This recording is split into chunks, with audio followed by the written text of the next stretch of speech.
welcome to this all new episode of Pink Kisses. I'm your girl Kimberly, and you know my girl Brittany down there. And today, again, we have some very special guests. I have Keisha and Brandy here. They're gonna be our guest panelists, and today is another bridal edition episode. So I'm gonna have the girls introduce themselves, and we're gonna go ahead and get started with this segment of Cupcakes and Conversation. Cupcakes and Conversation. You know what? Well, hello everyone. My name is Keisha Powell Young, and I am a very excited bride to be. Woo! My wedding date is August 21st. It will be here in Detroit, Michigan. So we are just above 100 days away, and I am nervous, excited, and stressed, and everything all at once. But I know it's gonna be an event to remember. It will. Yes. I'm Brandy. I am the owner of Posh Events and senior lead wedding planner. And you can follow me on Instagram at Posh Events. My website is bposheventplanning.com, and you can just follow me on Facebook if you want to at Posh Events as well. And I am super excited and obsessed with wedding season. It's here, and I'm ready to get it going. And I'm happy for Keisha, and I'm happy to be here. Yay! So we are excited. So this segment is all about our experiences, whether it be a former bride, a planner, bride-to-be, or just a bridal party member, guest. We're going to try to give you guys as much information that will be helpful in your journey during this bridal season, all right? So you're the planner, Yes, Brandy. So from one event planner to another, what do you think are some key things that will, you know, make any bride-to-be's day special to them? Well, you have to, when it comes to planning, you have to be realistic about your budget. Make sure That's your right. budget matches your vision. Come That's on. the first question Woo! I ask. It's so necessary. Yes. That's when I do my consultations. That's the first question I ask my brides and my grooms. What's your budget? Right. What's your vision? Right. So that's the number one thing that I focus on, and I tell my couple to focus on. Get your budget together, get your vision, make it match, and then come back to me and let's talk. Right. Yeah. And I think it's really important too for a lot of new brides to understand you can have champagne taste. Yes, you can. But you have to understand if you have a beer budget, that some things are going to be scaled down. Yeah. Which is what I'll touch on too, because I did a lot of do-it-yourself that was still very beautiful. Yes. And people thought it cost a lot of money, and I was like, no. Arts and crafts. Fun with But friends. you have to be a do-it-yourselfer. Yes. Which I was talking to Keisha about. I was saying, okay, it's great to do DIY things, but I see things that if you're not a do-it-yourselfer, and I see you create something, I'm like, no, that's not. But it's not gonna work. Get a creative friend. Now, Get a creative friend. Yes. Because like I knew my gift was not handwriting. Right. So I started holding auditions. I said I need folks to come audition for these escort cards because I'm not paying a calligrapher $3 a name. Yes. Yes. I said, Oh no. that's a cake. Yeah. That's the cost That's of a the really cake. good idea to actually find out what your friends will find out what their strengths and talents are along, and they'll be able to use them when it comes down to their day. Exactly. Right? Keisha, you do some things. I do. I make a lot of DIY stuff for my wedding as well as for others, but I do a lot of crafty items. I make mugs and t-shirts and things like that to kind of be as personalized gifts for people. So I have found that that was a gift I didn't even really tap into until probably about a year ago. Wow. And I have saved myself a lot of money. I made myself a lot of money. But I've also been able to help out a lot of other brides. I'm probably the 4th person I know that's getting married this year, and so I've been able to help other people because they haven't been able to tap into that. And so I'm like, well, let me help make your day, just give it that little bit more of a touch. So I've been happy to do that. That's awesome. So, Britt, you're not a bride-to-be yet. Nope, and I ain't, you know. You ain't forcing it. Nope. You've been to your fair share of weddings. Good. You've been to your fair share of weddings. So, what would you say as a guest, as an attendee, even as a bridesmaid?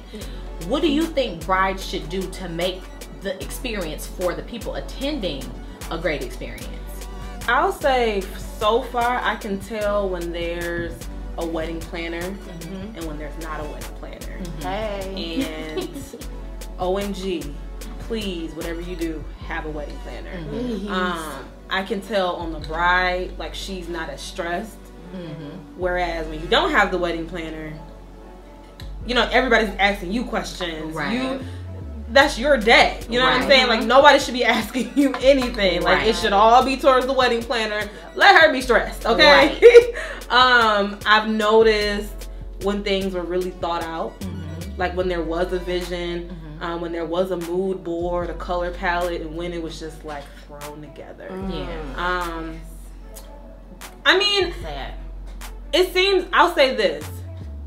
I'm coming from, I have not gotten engaged yet, so I don't know what that pressure is, but I feel like it's so much pressure to, you got engaged, and then bloop, you gotta have a wedding the next year. You guys can answer this, I don't know. From my perspective, it's like, well, dang, why you gotta get married so soon? Like, stuff gets so rushed to me, and I feel like maybe if you did a 2-year engagement or 3-year engagement, I don't know, it wouldn't be as stressful. Well, it depends on the bride and groom. Like for me, it was important to get married in the fall. That was the first thing.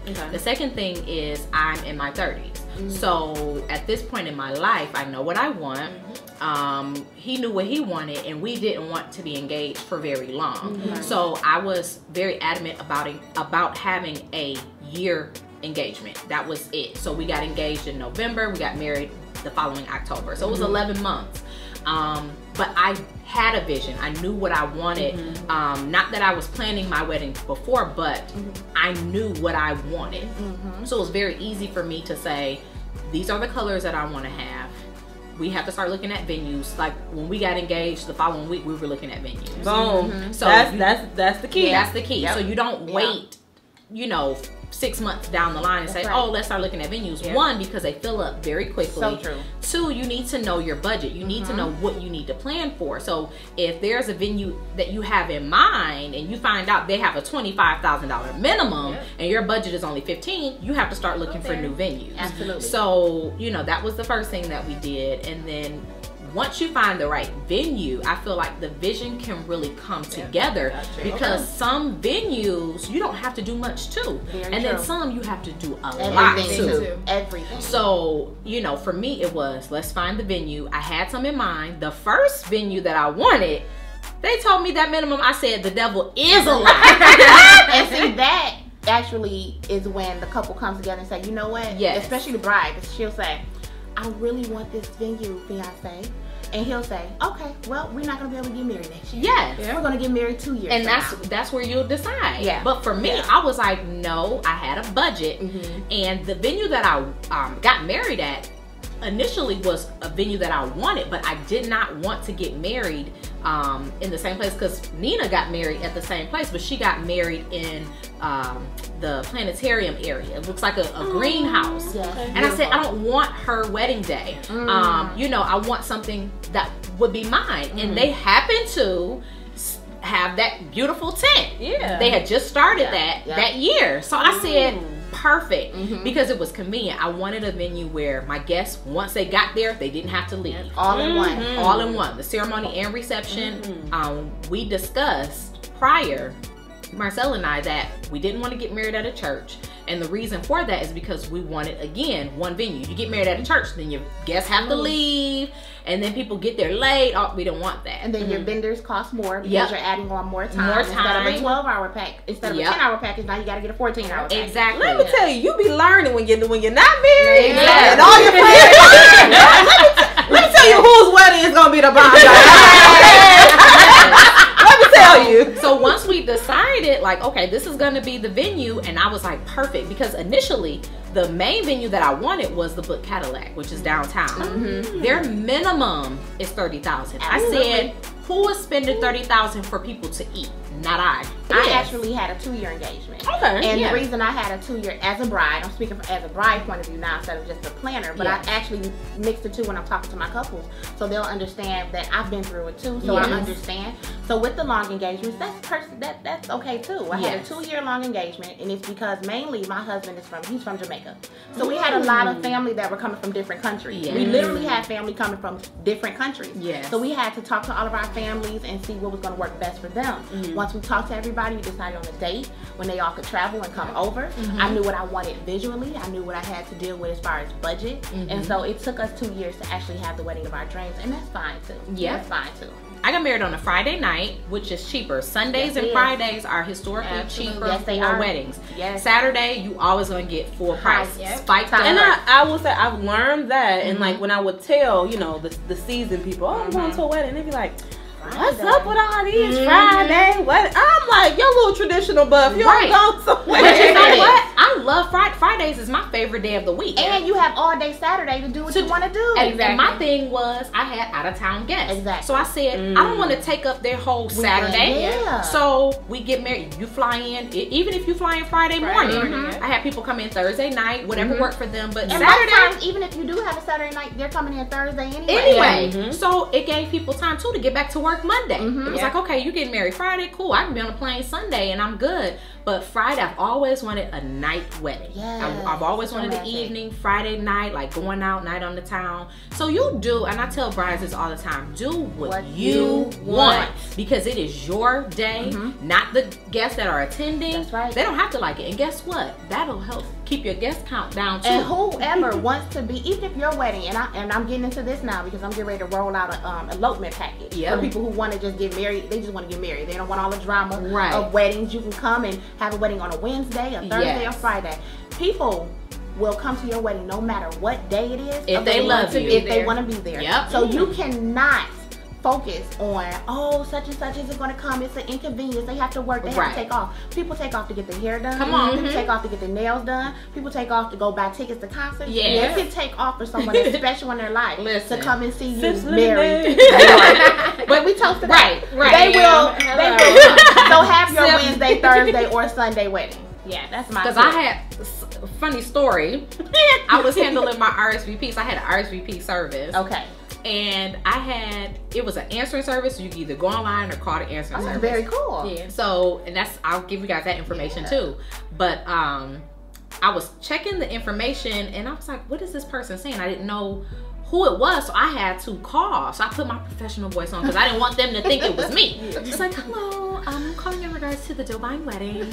I see that you've RSVP'd, but we could not make out the information. What were you saying? I ain't gonna be able to make that. That's Friday. Do she know she get married on a Friday? Oh my goodness. She's aware. We will let her know that you're unable to attend. And it was hilarious though. I don't know how you kept it straight. I was busting out laughing. It was. I told my dad too because I was like, oh, your cousins are showing out. Daddy. Listen, let me tell you, that's one less or two less guests that the bride that you have to pay for. You are doing them a favor by going ahead and turning in your declination. You're declining to come and share a special day with that bride and groom. That's fine. They don't have to pay $100, $200 for your plate. But make sure you decline. Yes, that's right. Do not decline. Just don't show up. Right. I will come and find you on August 22nd. But that's real because I'm like, somebody owe me money. Like I'm gonna start like that bride that sent those invoices out. Because I felt her pain. Wedding Paper Divas was my saving grace. Yeah, I love Wedding Paper Divas. I recommend them. Yes, my save the dates came from there. Yep. And they have beautiful invitations. The thing was, I already had in my mind what I wanted. And it was custom. Yeah. So it was no getting around it. So I said, well, gonna have to sling some loans. That's right. You do what you have to do. You do what you have to do for the things that you want. Yeah. Like my thing was, I knew that I wanted the most amazing photography. Yes. Okay. And so I said, you know what? That's going to be at the high end of my budget. I knew what I wanted to spend, and I said, whatever this lady costs, that's what I want. Yeah. That means I have to pull from somewhere else. So instead of getting an opulent cake, I just did cupcakes. Yeah. I didn't care. But my photography is the bomb. Yes. Right? And that's stuff that's going to stick with you forever. The videographer, shout out Touch. The best wedding videographer ever. Photography. And everything. DJ. Listen, the music. Planner, let me say this. I have to say this because I am so passionate about the DJ. Yes. Because the DJ can make or break your day. I have two of my favorite DJs that I always recommend out to my clients. And she has one. And it's because I know they are on point. They will run that day like it is a production. Okay? Because if you can say, okay, well my budget is $500 for a DJ. Guess what? You're gonna get a $500 DJ. And guess what? Yep. He's gonna ruin your wedding. Your planner's probably gonna end up being the DJ. Yep. Okay, so spend money. Lord, what? Okay, so what you supposed to spend on the DJ. Oh my goodness. So here's the thing. The DJ is essentially the MC of your reception. Yes. So if they don't have the concept of being an MC of a wedding, not a party, a wedding, then it goes out the window. So I was blessed. I had a band who also offered a DJ. Okay. Beautiful. And in that budget, initially I was like, well, that's not what I want to spend, but I said, you know what? It's gonna be worth it because I love live music. Yes. Music was a big component for our wedding. Live music from the singers, from the ceremony to the reception. So I said, you know what? This is important. Everybody know I love music. I can't do the music. But you saw they knew what to do because that's what they do. They do weddings and they flow and they make sure your guest experience is amazing. You have DJs who interact with the guests. Yes. And they get your guests to come out on the floor. Yes. No one wants to attend. It's for the bride and groom. No one wants to spend that much money and everybody's just sitting down. Right. Okay. And then as a guest, you don't want to pay for a babysitter for your kids. Exactly. You come to a wedding and you're bored. Yes. Sitting down. So your DJ gives you one of the best experiences that you'll have at that wedding for that day. Yes. So spend money on a DJ, but spend money on the right DJ. Do your research or hire a planner that knows what kind of DJ to recommend. Exactly. Yes. Or band. So what have you learned, Keisha, in your experience so far with planning your wedding? What I have learned is that this is an experience. Yeah. You really do think that you get engaged and then you're going to plan this wedding, and as a little girl you've been dreaming about all these things, and for me, honestly, my dream was to get married at Disney World. Anybody will tell you that when I was a little girl. You should have did it! Until I looked at how much it cost.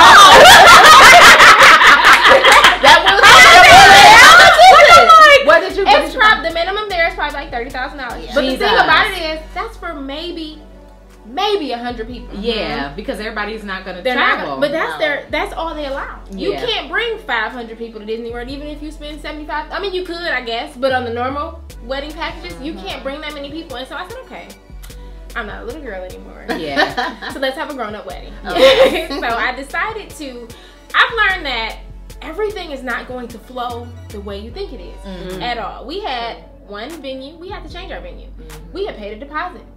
We were ready to go. Everything was okay. And then the venue came back with all these charges that I didn't think was going to be expected. Wow. Hidden cost. And I said, well, like for one thing, my cake, I'm so blessed that my sister is a baker. Yeah, so my cake is free. Yes.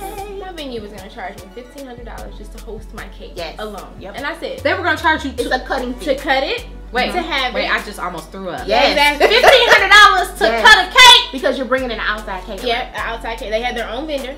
And they said if you don't use what venue was this? I don't want to put them out. Listen, because that's crazy. I've never heard that. But if you have a wedding, they know you're bringing in a cake. You have to read the contract. Well, no, they have a baker. Yeah. I was going to have to use theirs in addition to mine because they had a package deal. If I took it off the package, it was going to throw everything out of whack. They had everything included, and I said, no, I'm not bending on my cake. No. She is making my cake. Signed the contract, everything, come back, went to make a payment, and this is what they gave me. And I said, oh, well, who's getting this money? Right. You are? If anybody's getting this money, it's going to be my sister. That's right. Since she's not, I'm sorry, we got to go. Right. So $1,500 for the cake to sit there. Lots of venues do that. My venue did not do that. Right. Well, they charged $125 to cut that cake. And some venues don't even charge you. Some don't. Yep. You get what I'm saying? Yeah. So for them to say $1,500 just to bring that's insane. So read your contracts. Read them. And make sure you stick to your budget and negotiate with these. This too much. Yeah, listen, I'm overwhelmed. But it's real because a lot of people don't know this stuff going in. But you have to sit down with that coordinator, really that events coordinator at those venues, and bring yours. Bring yours. And ask questions before you give them any money. Or sign the dotted line. Because we lost out on a lot of money. Oh my God. To have to change. And then we changed 6 months out. So then I was stuck with planning a wedding in 6 months. Oh my God. After having a whole year in advance to do it. So I had to start over basically from scratch. But luckily, everything is panning out and it's going to be exactly. That's how this works though. Yeah, everything happens. Everything happens for a reason. It does. So we're gonna look out because I know that venue. We're gonna look out and see what why Yeah. God wanted you to switch. Yeah. Yes. We gonna figure it I out. We'll mean, talk offline. yes, I need to know this venue. Charging people $1,500 to to make host sure a I cake. know that there. Because I'm about to turn into a cake in a minute. You're going to give me $1,500 to sit there. And wave to the guests. Yeah, that's crazy. That's crazy. I do, if you don't mind, Kim. I have a question. How are you doing your bridal party? Well, I didn't have a bridal party. Okay. And the reason for that, and I said this in the previous Bridal Edition episode, I have a lot of friends that I love. I have family members that I love. And so I wanted everybody that was a part of my life to feel a part of that day. Aww. So I had all of my friends a part. So they all helped with my bridal shower. They all helped the day of. Even though I had hostesses for that day, my friends, I wanted them to feel like they were important. I didn't want to single anyone out. Right. Well, I got these 5 people, but I can't have 5 of y'all because y'all not as important. Or y'all be the hostesses and y'all be the bridesmaids. So I didn't want that. So I had what you call honorary maid and matrons of honors, which were my best friends, you know, and they, you know, wore certain colors. Everybody wore the color palette, but I had them in specific colors, and they were like the go-to people for that day. But it was very important for me and Marcel to make that day about us. Okay.